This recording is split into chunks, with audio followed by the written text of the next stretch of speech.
Почитувани граѓани, дури и бројките кои излегуваат од статистиката на СДСМ рушат негативни рекорди.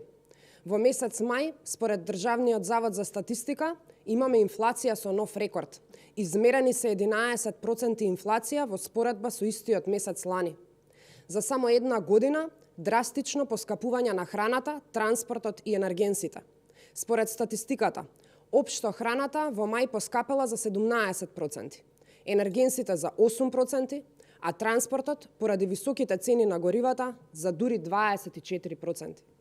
СДСМ нема мерки за справување со ценовните шокови. Народот тоне во сиромаштија. Суетата и ароганцијата има во преден план.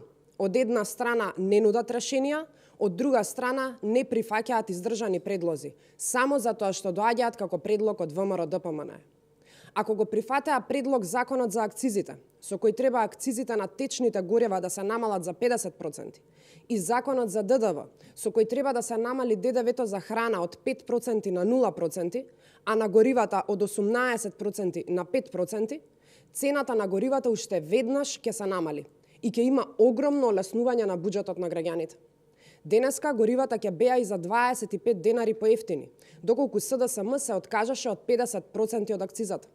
Со тие 25 денари помалку во цената на горивата, ќе се помогнеше и на земјоделците, и на транспортерите, и на индустријата, но и на граѓаните. Доколку се прашувате дали е реално да се намали акцизата за 50%, одговорот е да, реално е. Тоа се само 50 на милиони евра годишно на сметката на буџетот, но огромна помош за граѓаните и семејните буџети во криза. Власта не се откажува затоа што нема од што да го полнат буџетот и нема како да крадат. Поевтино гориво ќе значи поевтино производство и извоз и поконкурентна економија во криза. Тоа ќе ја стимулира потрошувачката и ќе ја раздвижи економијата. Исто така, доколку се усвои нашиот предлог на законот за ДДВ, храната уште веднаш ќе се намали за минимум 5%. А зошто го прават тоа, почитувани граѓани? Одговорот е едноставен, затоа што ова се пари од кои власта на СДСМ не сака да се откаже и по секоја цена сакаат да ги земат парите од џебот на граѓаните. Премногу е. ВМРО-ДПМН нема да се откаже од борбата да им обезбеди на граѓаните подостоинствени услови за живот.